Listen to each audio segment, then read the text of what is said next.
Amen and amen. Hallelujah. Purihin natin ating Panginoong Jesus. Hallelujah. Praise the Lord. To God be all the glory.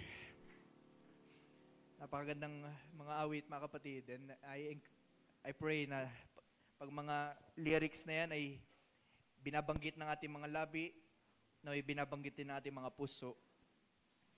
Na ay hindi tayo masabihin ng ating Panginoon na ang ating labi ay napakalapit, pero ang ating puso ay napakalayo. Kundi ang bawat isa ay, I believe, naririto to know the Lord. Amen? And I believe you know the Lord. Do you know the Lord, church? Do you know why you're saved? Do you know why you are here tonight? Hallelujah.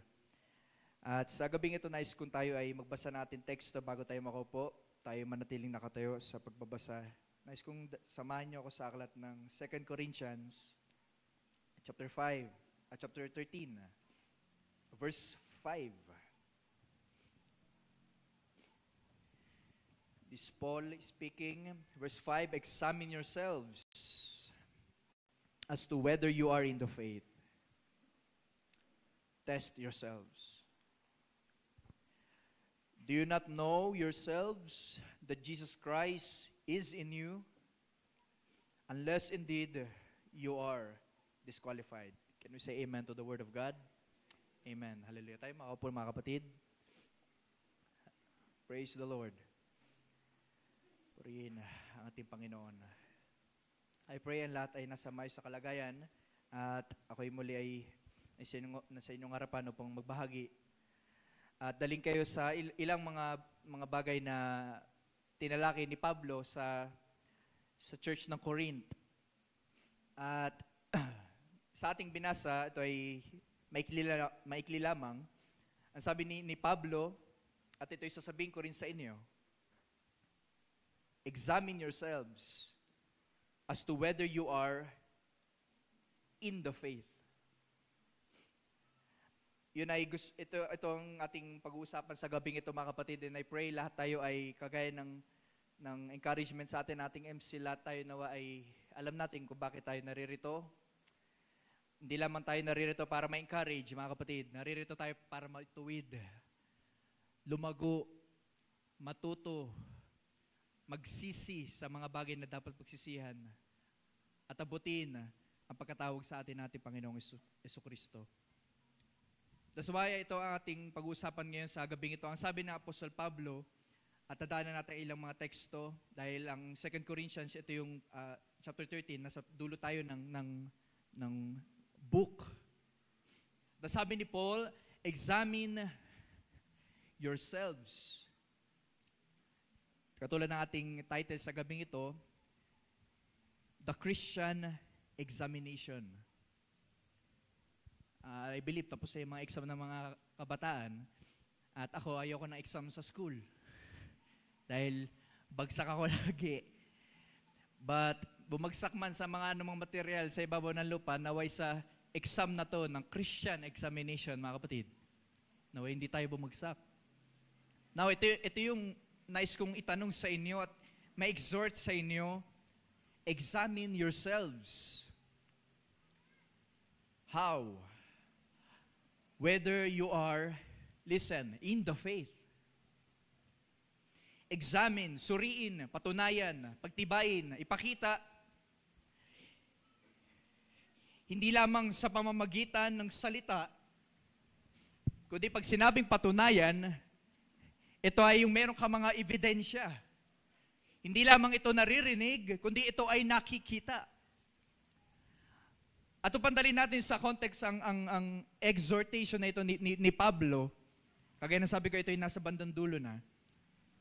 Ang pinapatungkulan ni Paul sa bahaging ito, mga kapatid, ay ang kanyang makakausap ay ang believers sa Corinth. The believers in the Corinthian church. And as you know, sa 2 Corinthians, ito ay sinulat ni Paul na, masabi ko malungkot. Ang church ng Corinth ay hindi siya kagaya ng Philippians church or ng Galatian church. Masabi ko na sa epistles na sinulat ni Pablo, sa kanyang missionary journeys, is ang Corinth siguro ang pinaka-numero 1 nagbigay sa kanya ng kalungkutan. At hindi lamang yun nagbigay sa kanya ng kalungkutan, kundi ito ay nagbigay rin sa kanya ng kapangyarihan na patunayan kung sino si Pablo. At mainam yun mga kapatid na ito ay makita rin natin kung sino ang mga apostles ng Panginoong Hesus. Dahil ating malalaman na sa passage na ito ay pinagtitibay ni Paul kung sino siya. Kung ano ang kanyang karapatan bilang apostle of Christ. Sa ating panahon, napakarami nag-claim ng apostle. Napakarami mga self-proclamation or self-claimed na apostle. Pero sa buhay ni Pablo, alam natin, sa kanyang karanasan sa daanan ng Damascus, na makita niya liwanag at nakilala niya, meron siyang personal encounter talaga sa Panginoong Kristo Jesus. Ngunit along the way sa kanyang ministry at sa Book of Acts, hindi ko na ito naisbuksan, chapter 18, ito ang pinakaunang encounter ni Paul sa church ng Corinth. At matutuklasan natin na may nakarating sa kanyang balita na mayroong mga problema sa loob ng Corinth, na mayroong mga kasalanan na nakakapasok. Bagamat ang church na yun ay pinagpala, ang church ba natin mga kapatid ay pinagpala? Are we a blessed church mga kapatid? We're called the New Life Harvest. New. Lumipas man ng 29 years, new pa rin. Mga kapatid, amen? We're always new. Hindi tayo naluluma. At ang church ng Corinth, ito ay blessed church. Napakayaman at napakaraming mga gifted na mga kalalakihan, tumanggap sa Panginoong Jesucristo na dalang gospel ni Pablo. Pero ngayon may nakarating sa kaniyang bagay na mayroong kasalanan na nakapasok, sexual immoralities, divisions, at napakarami mga kasalanan. Kaya naisulat niya yung 1 Corinthians. Habang siya ay nasa Ephesus. And now, habang siya ay nasa labas ng Corinth, in the chapter 2 ng 2 Corinthians, nais ko itong basahin to bring context sa ating teksto. Dahil ulitin ko, tayo ay nasa dulo. Verse 1, I determined this within myself that I would not come again to you in sorrow. Ang Apostol Pablo ay meron siyang visitation, o sa mga nag-aaral, ito ay tinatawag na painful visit. Ito yung pangalawang pagdalaw ni Pablo na hindi nakalista kung anong nangyari, pero ito ay nagbigay ng kalungkutan. Kaya sabi niya, naway, chapter 2, verse 1, I determined within myself that I would not come again to you in sorrow. Again, to you in sorrow. Bakit? Bakit may problema? Bakit nagbigay ng kalungkutan sa kanya yung pangalawang visit niya? Dahil nais kong basahin sa chapter 12, sa bandang dulo, nais ko itong basahin sa verse 20. Ang sabi ni Paul, I fear less when I come. Ito yung nagpaplano siyang bumalik sa pangatlong ulit. I fear less when I come, I shall not find you such as I wish, that I shall be found by you such as you do not wish. Ito yung mga kasalanan na nagbigay ng sorrow kay Paul. Lest there be contentions, jealousies, outbursts of wrath, selfish ambitions, backbitings, whisperings, conceits, tumults. Napakaraming kasalanan. Apart pa dito, sa 1 Corinthians, malalaman natin na merong sexual immorality rin na nagaganap at walang nagsasaway sa mga believers sa panahon na yun, sa church ng Corinth. Kaya naririto ngayon si Pablo, nagsusulat siya, at ito ay nakakarating sa church ng Corinth, nagbibigay ng encouragement sa kanila. Pero ngayon sa ating teksto, nung sabihin ni Paul, ang kanyang mga kausap, nang sabihin niya sa chapter 13 verse 5, examine yourselves. Ang mga kausap ni Pablo, mga kapatid, ay mga tumanggap sa Panginoon. Hindi ito mga unbeliever. So I pray lahat tayo na kumikilala at sumasampalataya sa Panginoong Jesucristo, nais ko rin kayong tanungin. Examine yourselves. kung kayo ba talaga ay nasa pananampalataya, hindi kung meron kang pananampalataya. Dahil kahit ang demonyo naniniwala sa Panginoon. But ang tanong ay, kung ikaw ay nasa pananampalataya. Ayos ko kayong tanongin, mga magulang, mga anak, sa mga musicians, sa atin, anong sa tingin nating magiging resulta ng exam na ito? Kusuriin natin sa ating mga sarili. Ako ba ay nasa pananampalataya? Madaling sabihin na ako ay may pananampalataya. Pwede natin sabihin, meron tayong iba't ibang level ng pananampalataya at pwede pa natin i-justify ang ating mga maliliit na pananampalataya dahil baka bago pa tayo, baka hindi pa tayo masyado nakakatanggap ng mga malalalim na mga bagay. Pero ang tanong mga kapatid, kung tayo ba ay nasa pananampalataya? At gusto ko yung maging honest sa inyo, mga magulang, mga anak. Tanungin natin ating mga sarili. Ako ba ay nasa pananampalataya?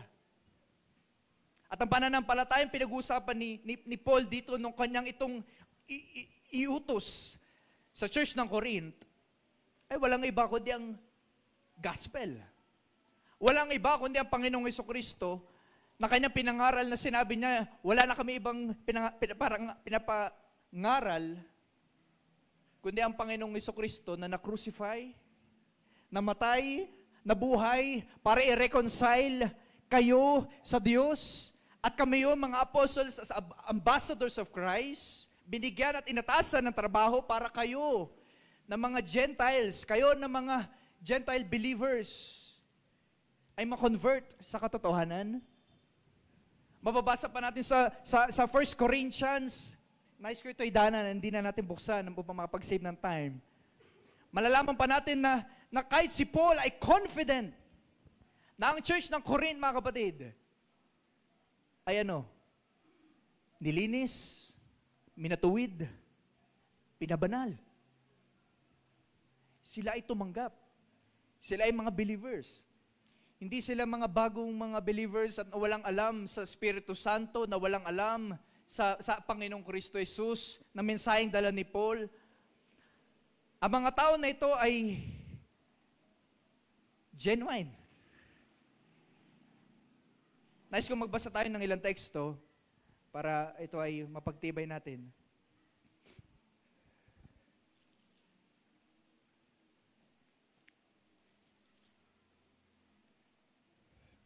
Come with me sa 1 Corinthians.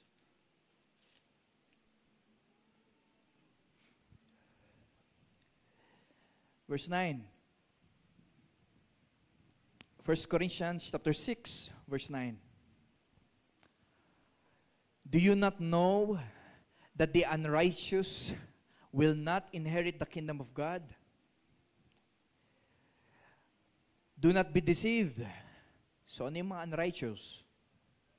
Fornicators, idolaters, adulterers, homosexuals, sodomites, thieves, covetous, drunkards, revilers, extortioners.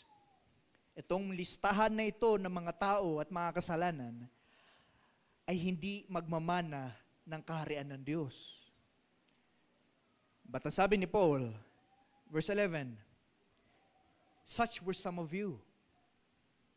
Kayo rin naman ay mga adulterers, homosexuals, thieves, revilers, extortioners, and so on.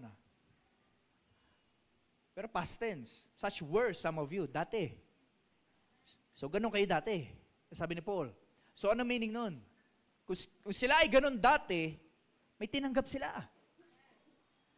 Mga kapatid, meron ba kayo tinanggap sa Panginoong Jesus? I believe, kaya nating i-distinguish sa ating buhay pag in-examine natin. At gusto kong malaman nyo, may exam tayo mamaya.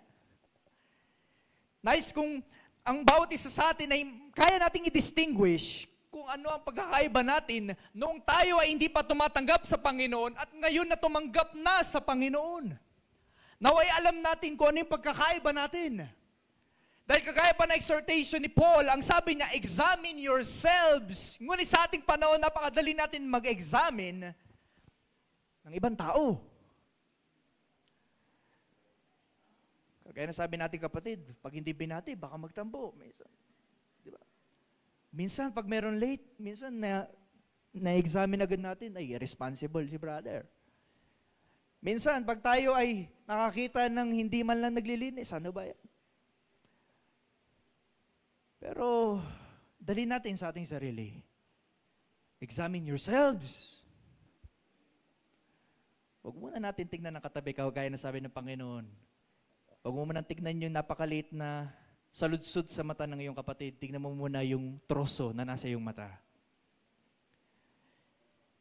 Examine yourselves. At alam niyo, napakalagay mga kapatid. Dahil sa panahon natin, napaka-busy natin.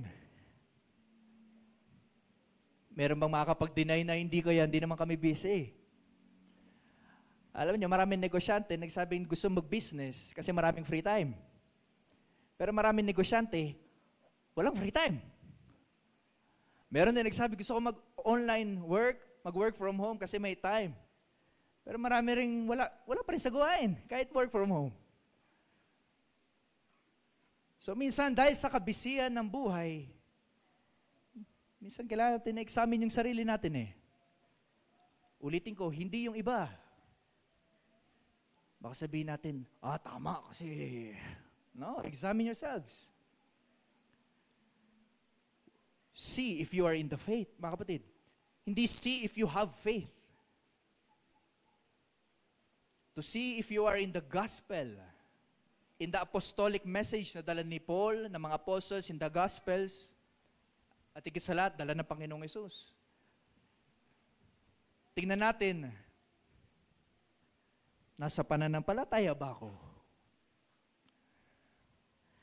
At ang mga kausap ni Paul, alam nyo, nasa pananampalataya sila. Ang Corinthian church ay tumanggap. Nais kong basahin ng diretso ito. Such were some of you, chapter 6 ng 1 Corinthians. Such were some of you, but, listen, you were washed, you were sanctified, you were justified in the name of the Lord Jesus and by the Spirit of our God. Kaya mga kapatid, sila ay may tinanggap sa Panginoon. And I believe, tayo rin naman ay may tinanggap sa Panginoon. At alam natin kung ano yung tinanggap natin sa Panginoon. Pero nais kong linawin, hindi lamang tinanggap, kung tinatanggap din ba natin. Dahil minsanan, baka tayo ay may stuck sa isang mindset na minsan natanggap ko na. Pero nais ko kayong tanungin, kagaya ng sabi ni Paul, ito ay present tense, mga kapatid, ito yung ngayon. Examine yourselves whether you are in the faith. Hindi you were in the faith. Examine yourselves kung totoo ba yung iyong paglakad ngayon sa iyong paglilingkod sa Diyos ngayon, hindi dati. Hindi sa minsanang panahon na baka dahil merong altar call at nakaranas ka ng pagtayo ng iyong mga balahibo. At para baga masasabi mo, supernatural na talaga yung nakaraang ilang taon na yun. Talaga ang sarap sa memory nun, yung time na yun. Pero mga kapatid, hindi yun ang mahalaga. Ang mahalaga ngayon. Are you in the faith ngayon, mga kapatid? Kayo ba ay sumasampalataya ngayon?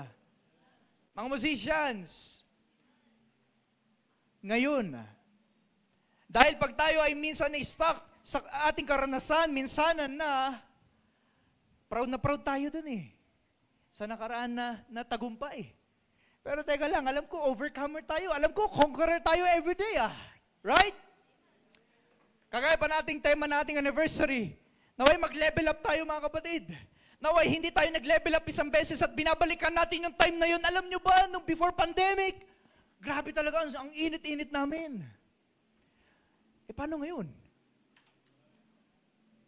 Paano ngayon na medyo, pag napakaganda pa ng buhay, ang ganda ng trabaho, mainit sa paglilingkod, paano ngayon pag walang trabaho? And I'm so blessed sa patotoo natin kapatid. Brother Elmer and Sister Angel, can you imagine? Hindi ko na i-remind, alam niyo ang kanilang testimony. Kung di niyo alam, tanungin niyo sila para ma-bless kayo. At ang mga ganitong paglilingkod sa Diyos, magagawa mo lang kapatid, kung alam mo kung bakit mo ito ginagawa.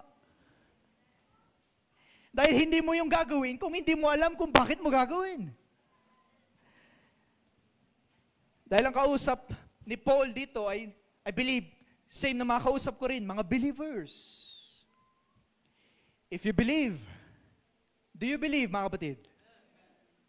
Examine yourselves. Test yourselves. Tanungin natin yung sarili natin. Sa aking paglilingkod, ito ba ay sa pananampalataya? Sa aking pagdalo sa gawain, ito ba ay dahil sa aking pananampalataya? Sa aking pag-awit? Sa aking pagturo ng mga bata? Sa aking pagpapalaki ng aking mga anak? Sa aking pagtatrabaho? Sa aking kahit ano pa yan? Ito ba ay sa pananampalataya? Kagaya na sabi ko kanina, masyado tayong nabibisi. Minsan kailangan tayong mapalalahanan.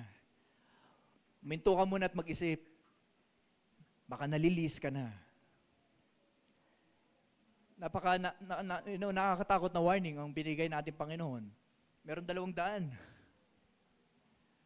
Until namang 200 patungo sa pintuan. Kasi minsan isipin natin, baka 2 pintuan lang, yung isa malaki, yung isa masikip. Pero hindi lang yun yung malaki at masikip. Kahit yung daan, merong malaki at masikip. Examine kung nasan ba ako naglalakad. Am I walking, pursuing, running this race dito sa may wide road? Or dito sa may narrow road? One that leads to destruction and another leads to life. Makausap ni Paul, mga kapatid, they were washed, they were sanctified, they were justified.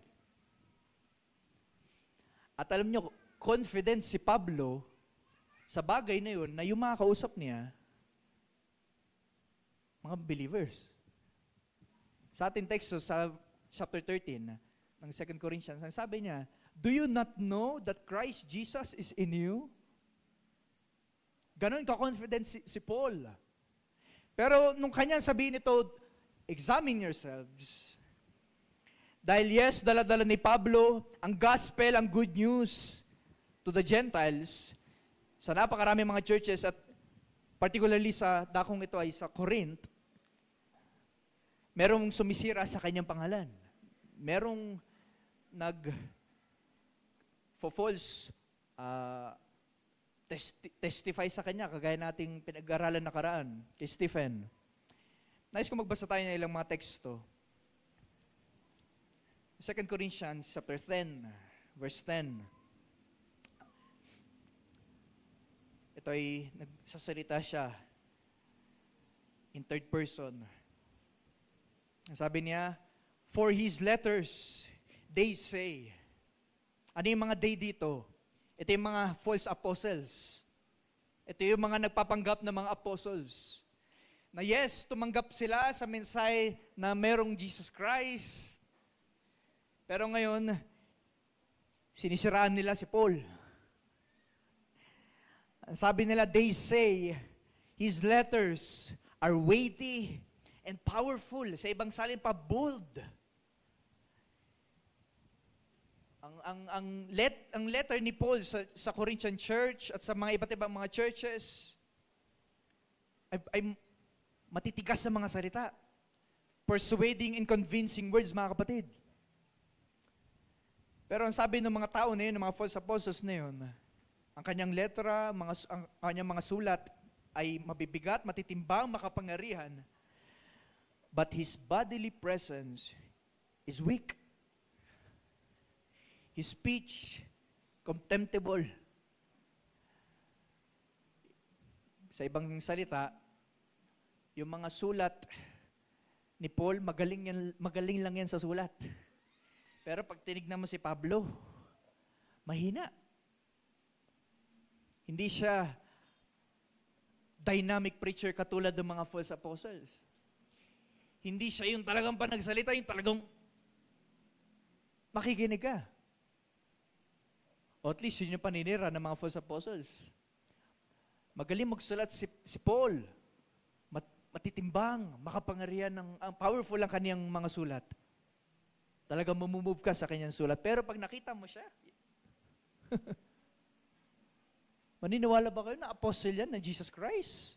Yung mahina na yan? Tingnan mo yung bodily presence, literal, outer appearance. Do you remember it's Old Testament? Nung naghahanap ng hari ang Israel, anong gusto nila?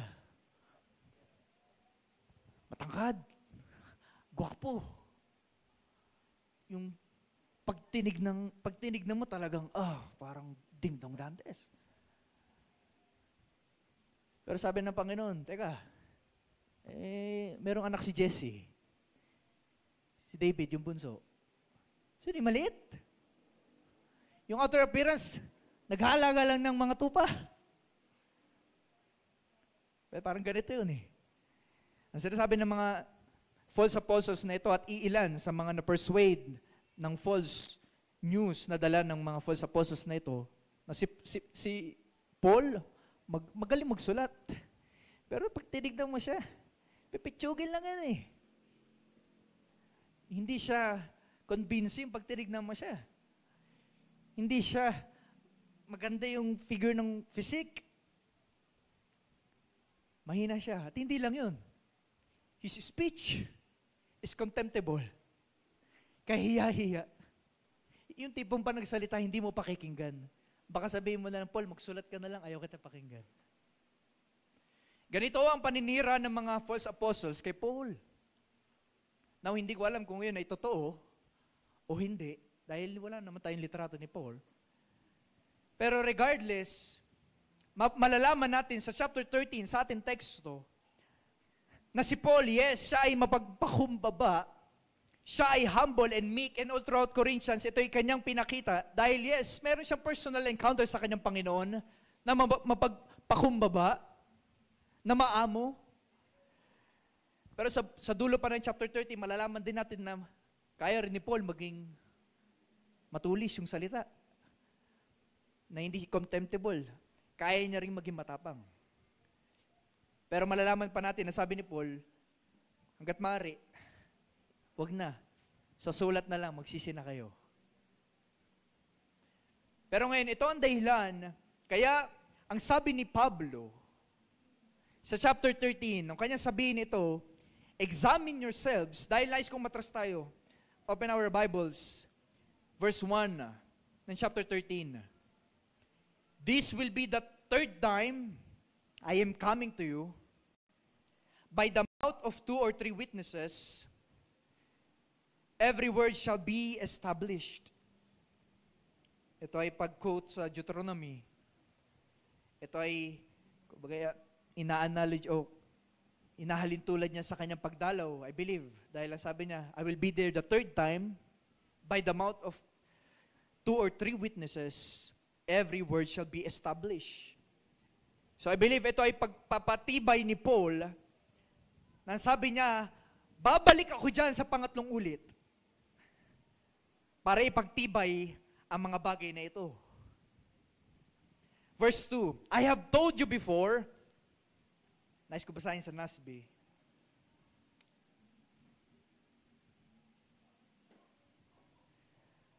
I have previously said, when present the second time, ito yung sa 2 Corinthians chapter 2, when present the second time, and though now absent, physically, I say in advance sa pamamagitan ng letter, to those who have sinned in the past, and to all the rest as well. So meron dalawang grupo ng mga Corinthian believers. Sila na nagkasala dati at sa lahat. That if I come again, I will not spare anyone. Dahil sa 1 Corinthians and in the previous chapters, malalaman pa natin na ang mga sulat ni Pablo ay for encouragement purposes, pagpapatibay, pagre-remind, pagkakorek, yes. Pero ngayon, pinapakita ni Paul na sa kanyang pangatlong pagbabalik ay wala siyang ititira. In short, pag bumalik siya, didisiplinahin niya yung mga nagkakasala. Bakit? Ano yung mga kasalanan nila? Napakarami sa itaas, pero verse 3, nice kong basahin ito. You seek, since you are seeking for proof of the Christ who speaks in me, who is not weak toward you, but mighty in you. Ito yung dahilan, kaya ang sabi ni Pablo, kayo, naghahanap kayo ng patunay na ako o nasa akin ang Panginoong Jesucristo. Nice kung imagine natin ang senaryo. Paborito ko ito eh. Mag-imagine ng senaryo. Can you imagine, si Paul, sa mga Gentiles, na hindi pa mga believers at hindi pa convert, nagdala ng mensahe. Nang sabi niya pa, kami ang mga ambassador. We are speaking on behalf of Christ. Ito ang dala naming mensahe sa inyo na merong lalaki na matay para tubusin ng mga taong kagaya niyo upang ipanumbalik kayo sa Diyos. Tapos may mga na-convert. Amen. Powerful message. Bold and powerful message. And ngayon, ang mga tao na ito nakapakinig ng mga false accusations against kay Paul. Ng mga sinasabi, yan si Paul, magaling lang yan sa sulat. Pero ang bodily presence niya, manalita niya, maniniwala ka ba na yung mahina na yan may personal encounter kay Jesus? So ito yung argument ng mga false apostles and false accusers. Pero ito mga believers na ito na mga tumanggap, naniwala. Hindi man siguro lahat, pero maraming naniwala dahil nagsulat ng letter si Paul. At ngayon sinasabihan nila si Paul na nagdala ng katotohanan sa iyo. At sasabihin mo, Paul, patunayan mo nga totoo ka? Patunayan mo nga totoo yung sinasabi mo? Hindi ba nakakatawang isipin? Can you imagine, ikaw ay bulag, ako ay doktor, gagamutin kita, at pagkatapos mo ikaw ay makakita, tatanungin mo ako, patunayan mo nga sa akin na ginamot mo yung mata ko? Ikaw ay bulag nga dati. Yun lang ikaw ay makapagtanong at makapag-accuse. Sa senaryo na ito kay Paul, totoo yun. Nais kong basahin muli ito. I pray ito yung maging malinaw sa atin. Since you seek a proof of Christ speaking in me. Naghahanap kayo ng patunay na ako ay totoong apostol ni Jesus Christ. Jesus Christ na hindi mahina sa inyo, kundi malakas sa inyo. Verse 4, for though He was crucified in weakness, literally, nakita natin ang Panginoong Hesus nung siya ay nakalandusay sa puno na yan, sa krus ng Kalbaryo. Sa buhay at sa time zone, can you imagine makikita mo yung weakness ng Diyos?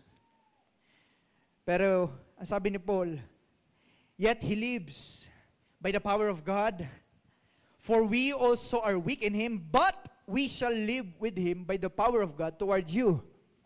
So ngayon ito ang sinasabi ni Pablo, naghahanap kayo sa akin ng patunay kung ako ay totoong galing sa Panginoon. Kayo, nagtatanong kayo kung totoo ako. Kayo na ako na nagdala ng katotohanan sa inyo. Naghahanap kayo ng patunay kung ako ay galing sa Panginoon. Ito yung exam. This is the Christian examination, mga kapatid. Examine yourselves. Hindi ba kakaibang argument yun? Ang sabi ng mga Corinthian believers, patunayan mo sa amin na ikaw ay sa Panginoon. Ang sabi ni Paul, suriin nyo ang inyong mga sarili. Why? Dahil mga kapatid, kung totoo na believers of Jesus Christ, yung mga Corinthian believers, totoo si Paul. Napakasimple. Di ba?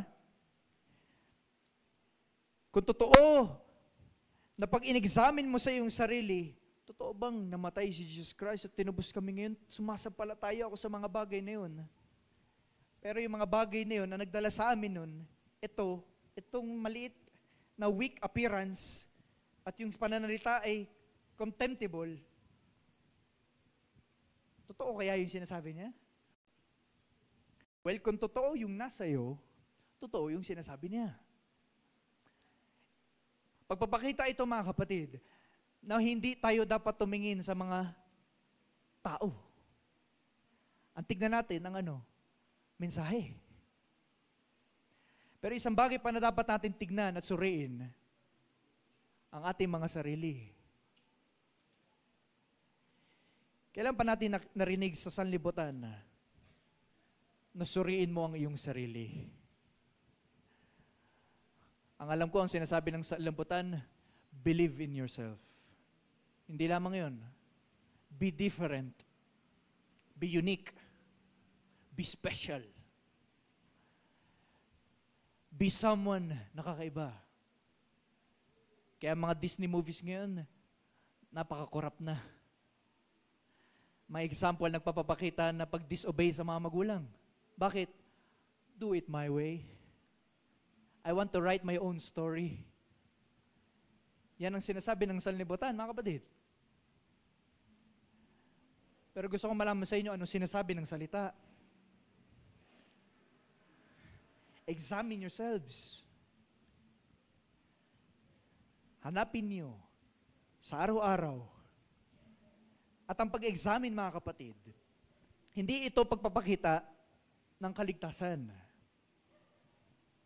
Gusto kong linawin yun. Dahil minsan, sa ating pagkakakilala sa Panginoon at sa ating tinanggap sa Panginoon, kumbaga lahat ng bagay ay nakikonnect natin sa kaligtasan . Pero gusto ko maging maingat tayo na hindi puro kaligtasan ang buhay Kristiyano. May rin, kabanalan, katuwiran, kasalanan. Merong mga bagay, napakaraming bagay. Pero ultimately, lahat yun patungo dun sa kaligtasan.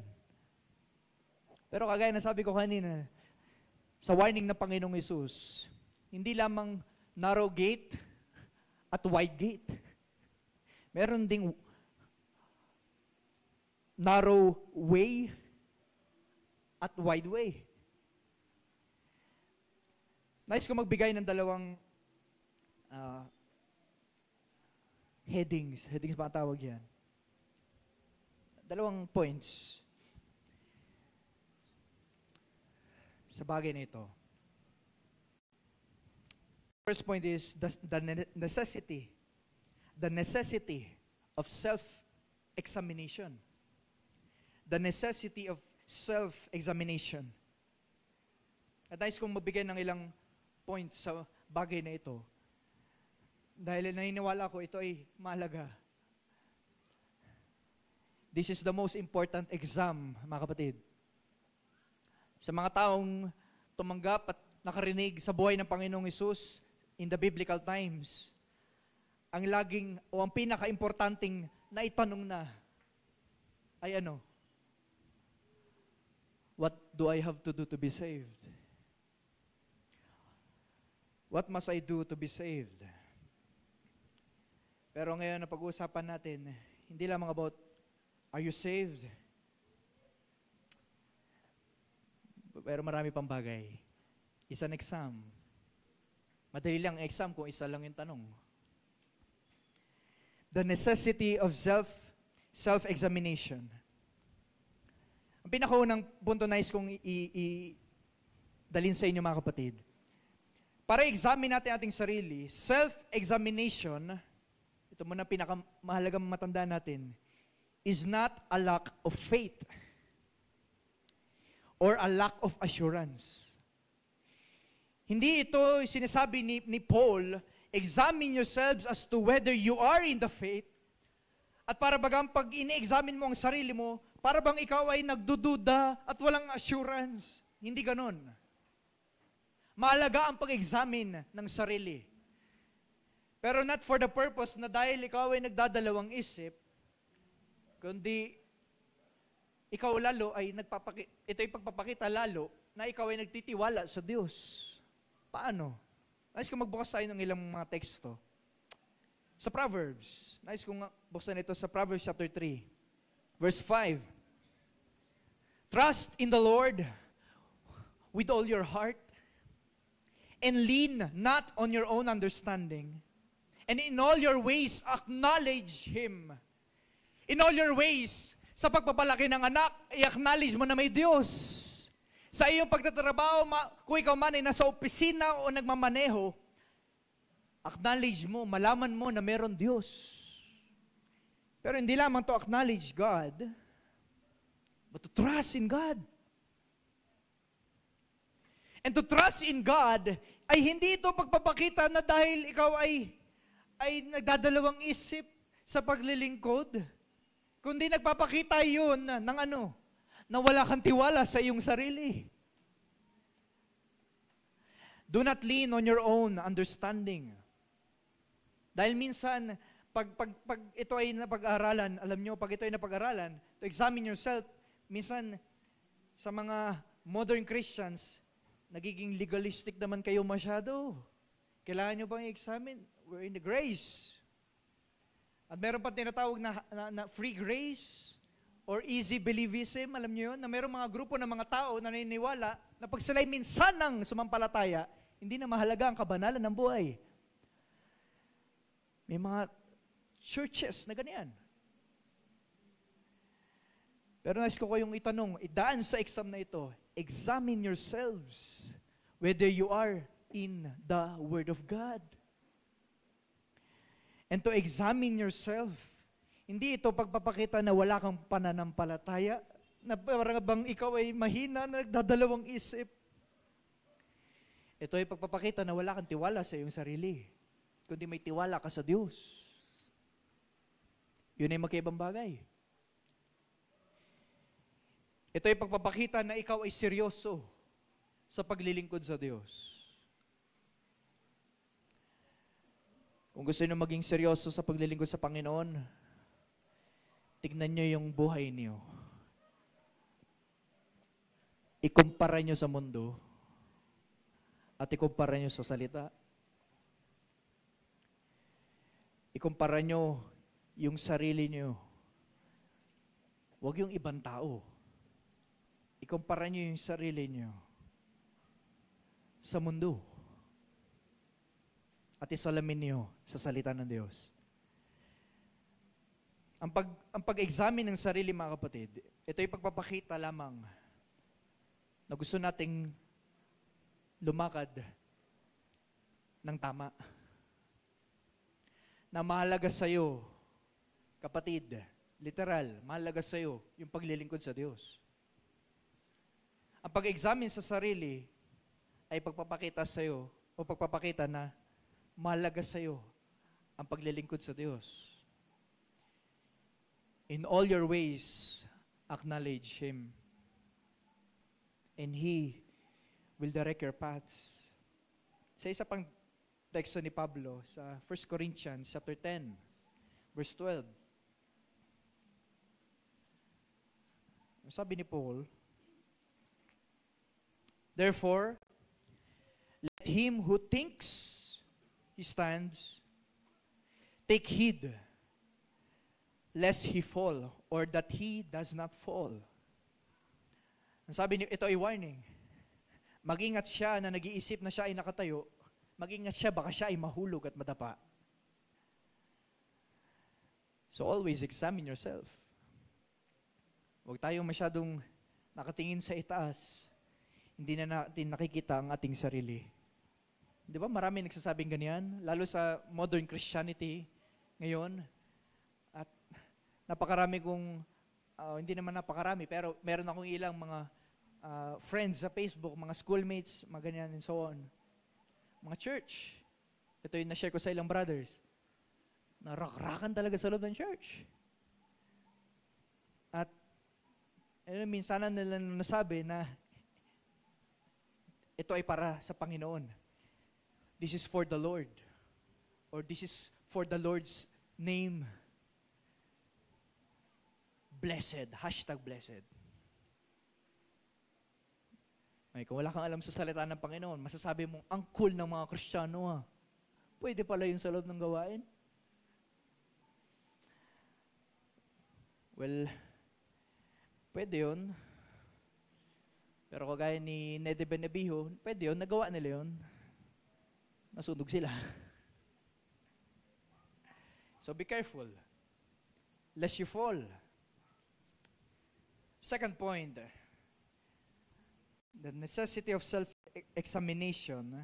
Self-examination is for sanctification. Hindi lamang ito for salvation.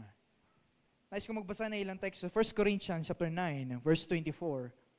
Do you not know that those who run in a race all run, but one receives the prize? Run in such a way that you may obtain it, and everyone who competes for the prize is temperate in all things. Now, they do it to obtain a perishable crown. But we, mga believers, Corinthian church, tayo. Sabi niya, tayo ay tumatakbo, hindi para sa perishable crown, yung nabubulok at nasisira, kundi para sa imperishable crown. Verse 26, therefore, kaya ako ay tumatakbo ng hindi nagdadalawang isip o nag-aalangan. I do not run, not with uncertainty, or I fight not as one who beats the air. Alam niyo yun? Yung hindi ka sigurado. Ang sabi ni Paul, hindi ako tumatakbo ng hindi ako sigurado. Hindi ako nakikipaglaban sa pangalan ng Panginoong Hesus nang hindi ko alam yung pinaglalaban ko. But listen, verse 27. But I discipline myself. I discipline my body and bring it into subjection, lest when I have preached to others, I myself should have been disqualified. Mga lingwahe na ito ay lingwahe ng mga athletics. Pagtakbo, pag merong premyo, merong pagdidisiplina ng katawan, merong pagsasubject ng katawan. To self-examine, mga kapatid, ito ay para sa kabanalan. To self-examine yourself is to pause, yung huminto ka muna sa panandalian at tignan mo ang iyong sarili. At pag tinignan mo ang iyong sarili, disiplinahin mo ang iyong sarili para sa kabanalan. Ito ay hindi normal na ginagawa ng normal na tao, pero naway maging normal na ginagawa ng isang Kristiyano. Nung ikaw ay sarili mo, tinuturuan mo yung sarili mo. Kagaya pa ng mga awit natin ng mga nakaraan. Pag ikaw ay naglulumo at namumroblema, nalulungkot, mag-exhort ka sa iyong sarili. Why so downcast, O my soul? Put your hope in God. Hindi ko kailangan i-encourage ako ng mga leaders or elders. Ako sa aking sarili, pwede kong disiplinahin ang aking sarili para sa kabanalan at kapurihan ng Panginoon. I discipline myself.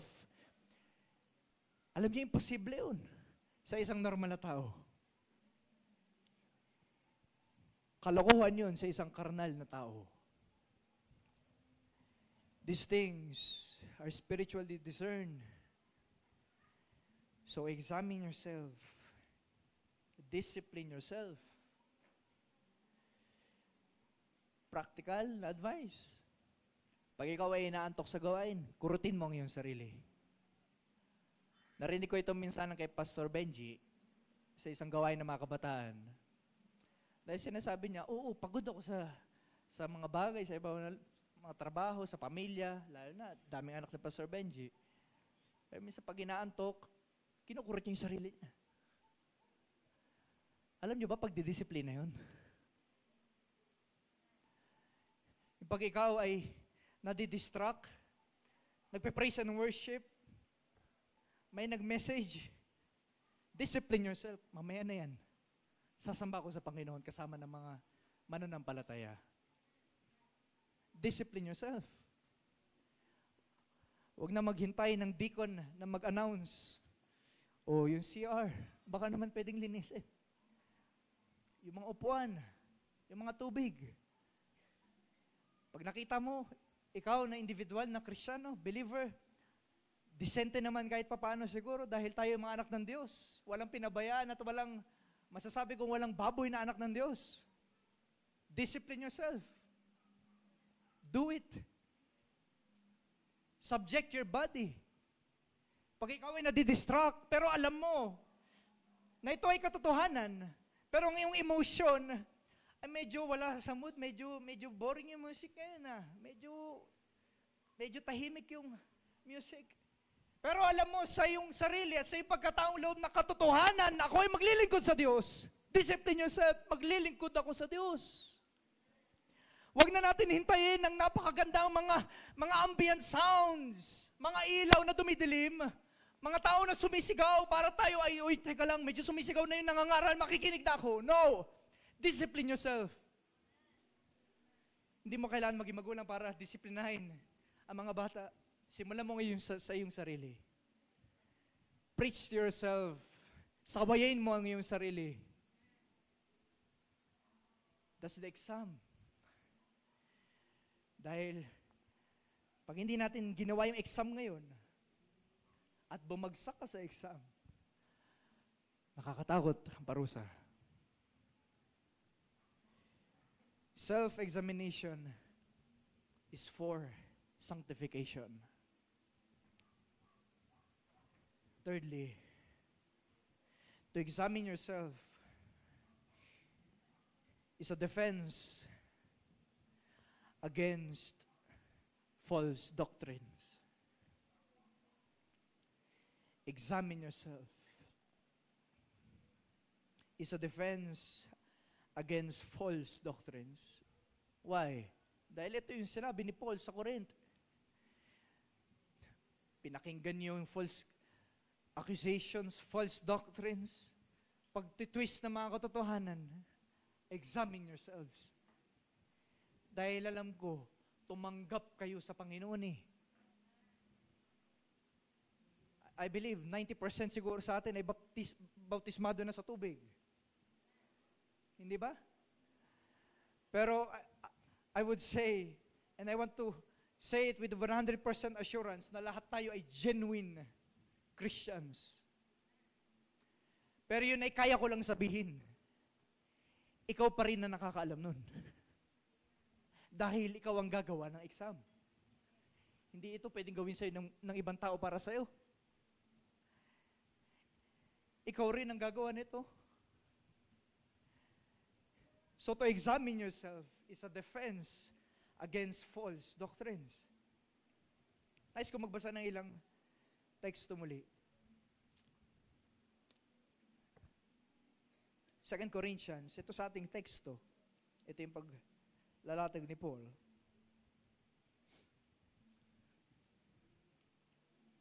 Ang sabi niya, verse 3, Since you seek a proof of Christ speaking in me, who is not weak toward you, but mighty in you.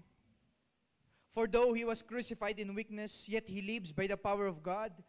For we also are weak in him, but we shall live with him by the power of God towards you.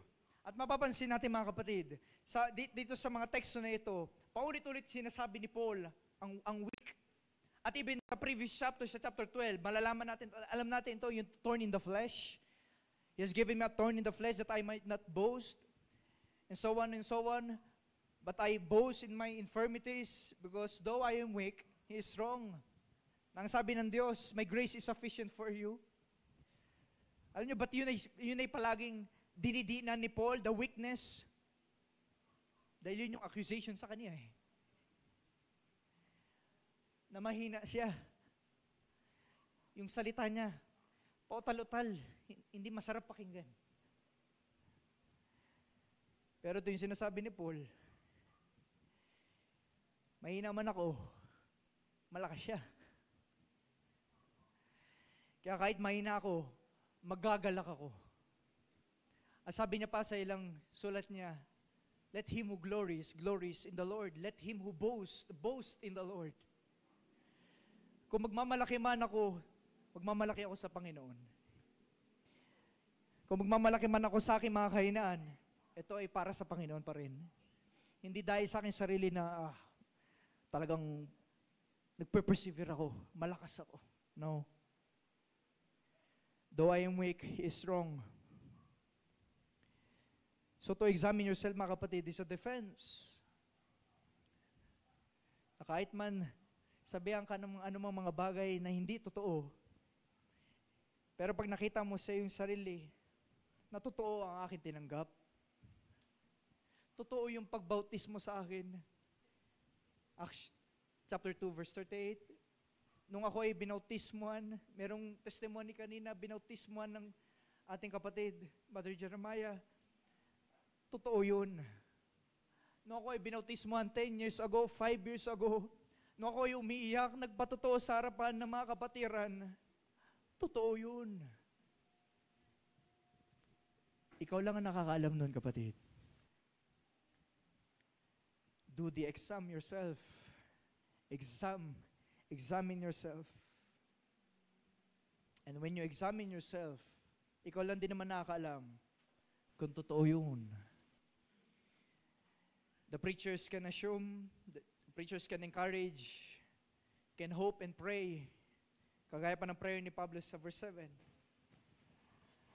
Pero tayo ang nakakaalam sa ating mga sarili. Pero ito yung assurance na malalaman at matutuklasan natin sa mga bagay na ito. Lastly, sa unang bahagi, ito yung nais kong bilisan. Self-examination identifies your weakness and sin. Pag ine-examine mo ang iyong sarili, malalaman mo ang iyong kahinaan. Nais kong buklatin ang Romans chapter 7.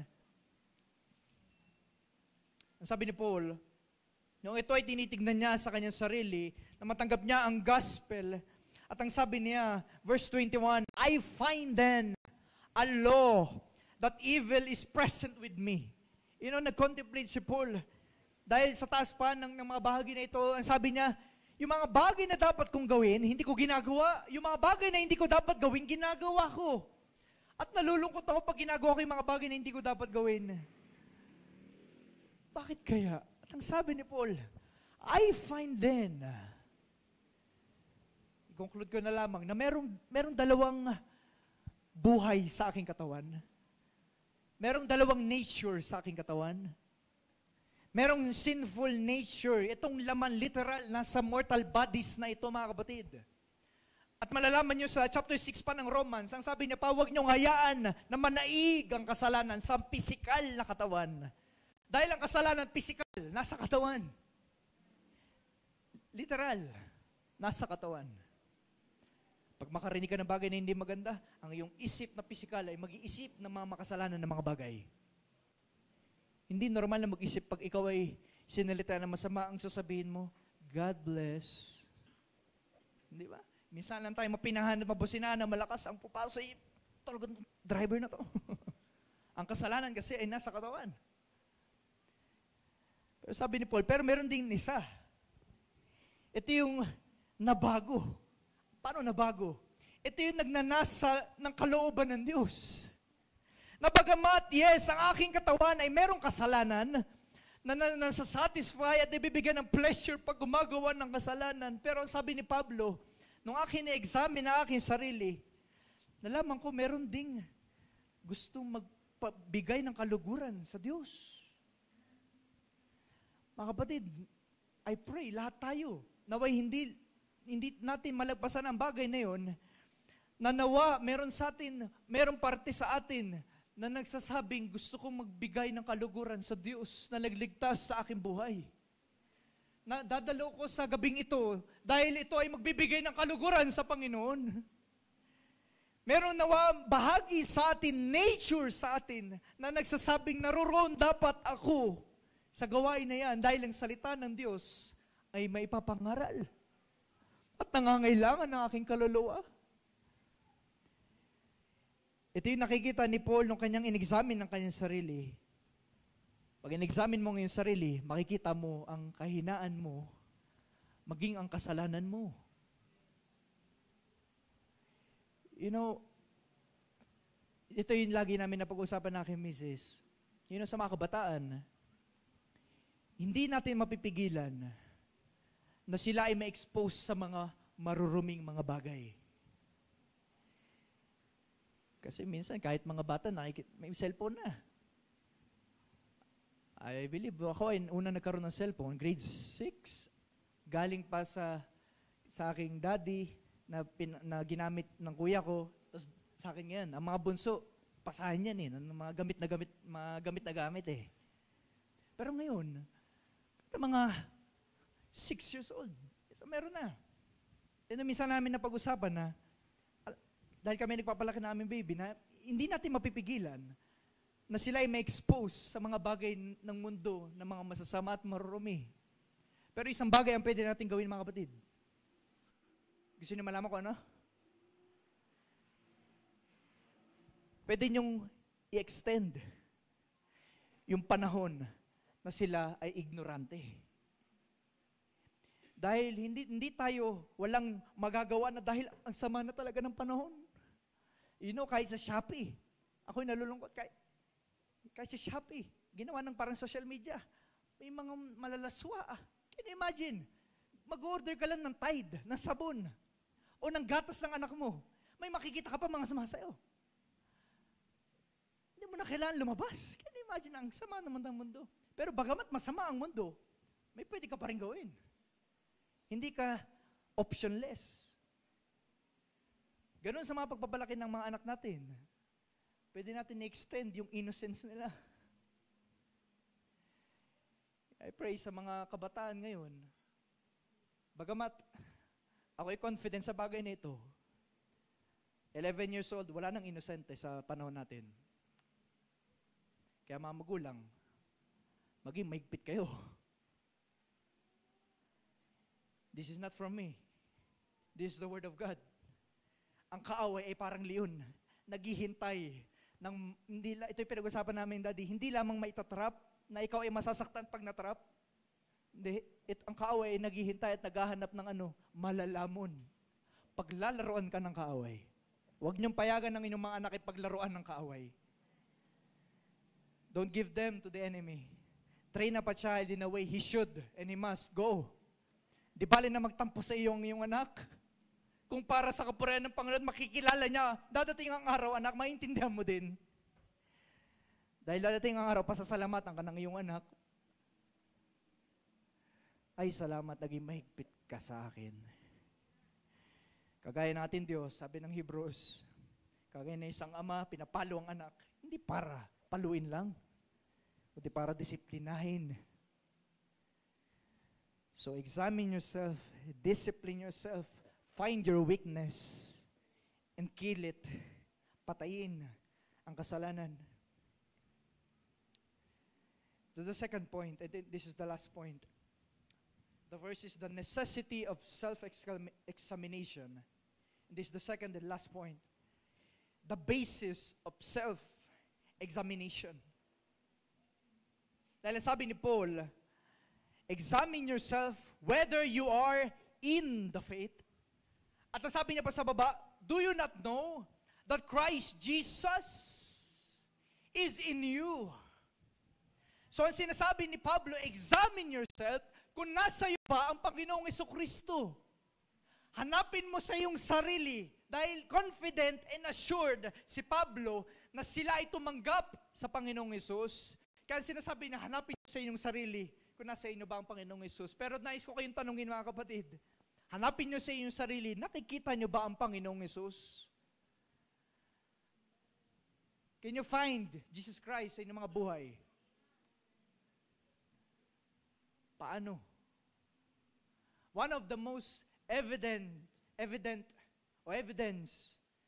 na pinakita ng Panginoon, kung paano niyo malalaman, ito ay nilagay sa kategory ng mga false prophets na nagsusuot ng sheep's clothing, wolves, ravenous wolves in sheep's clothing. Paano nyo malalaman na ito ay hindi totoo?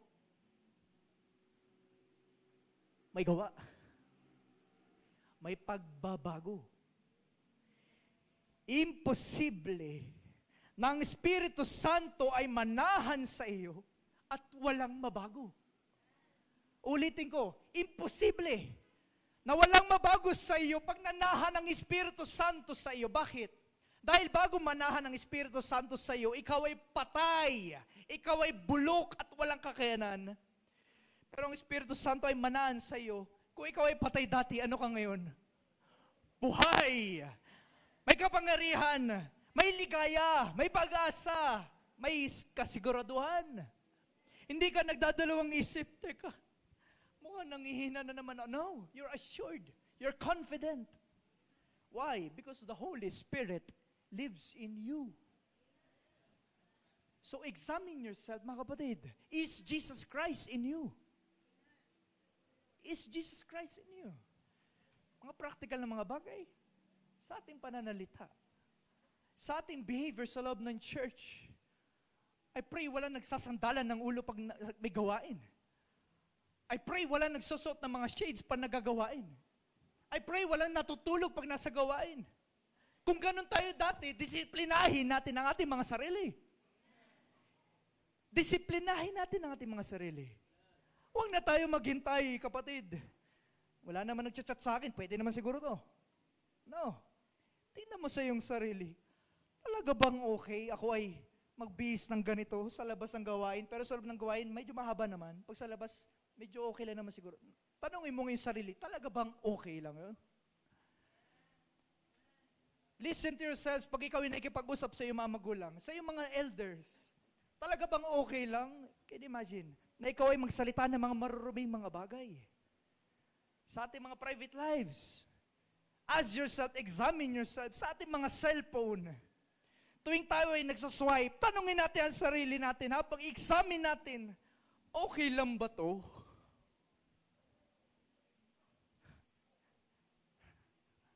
Ikaw rin ang nakakalam ng sagot.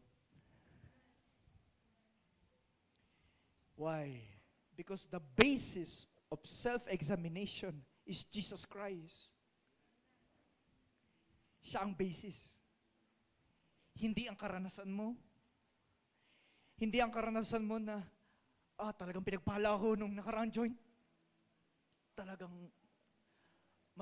confident ako dahil pinagpala ako nung time na yun. Nung anniversary, umiyak ako. Lumuhod ako. Mga kapatid, ang iyong karanasan, hindi ito ang gospel. This is not the good news. Your basis of your self-examination, Jesus Christ. Whatever you do, nandito ba ang Panginoon? Papaluguran ko ba ang Panginoon? Paano ba ako umawit ng maayos? Kagaya ba ng mga sikat na mga singers? O kahit minsan, nagtutulog tayo, kagaya na sabi ng ating kapatid, medyo Baptist tayo ngayon dahil ang mga awit natin medyo luma. Pero kung ang mga lyrics ay nagbibigay ng pagsamba sa Panginoon, so be it. Alam niyo, awitin natin mamaya sa pagsamba. Napakalumang awit. And I found out ito yung nasulat, 1800s pa. It is well with my soul. Why? Ano ang mga modern Christian songs na kinocompose ngayon? Sisimulan muna ng mga talagang puso mo, may mapapaintak talaga. Kaya pag nakarinig ka ng mga hymnals, minsan ay boring naman. Pero teka, examine yourself. Doon ba ang Panginoong Kristo Jesus sa mga lyrics na yan?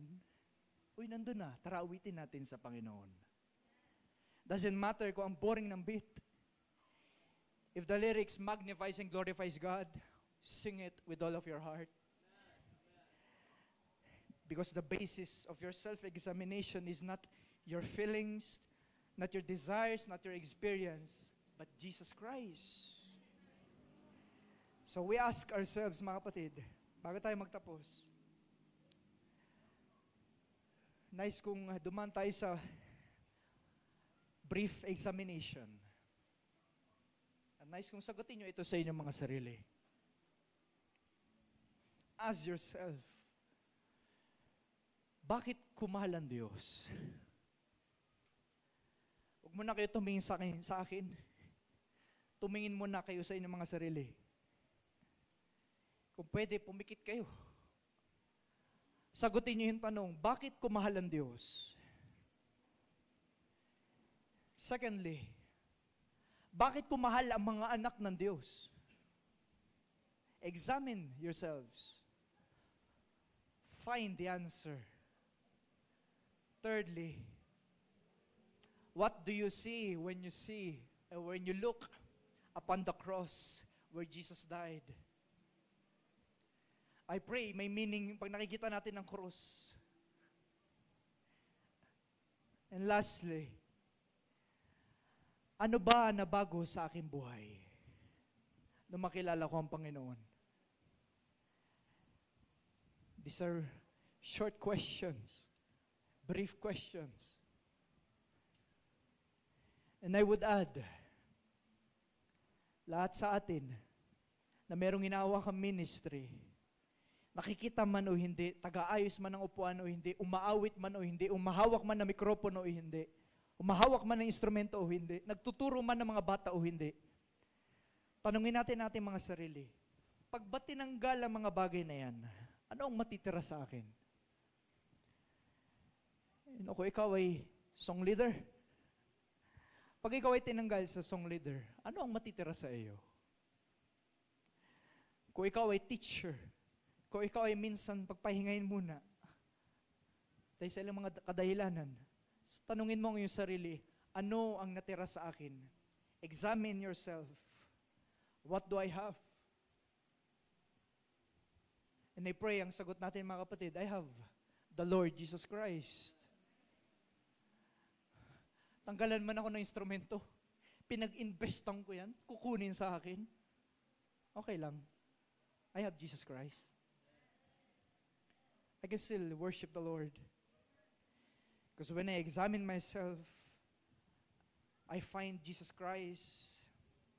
Tayo tumayo mga kapatid. Hallelujah. Alam niyo mga kapatid, isang bagay na I pray may tanim sa ating mga puso is always examine yourself. At ulitin ko, hindi dahil ikaw ay nagdadalawang isip sa iyong kaligtasan. No. Because I'd like to read this.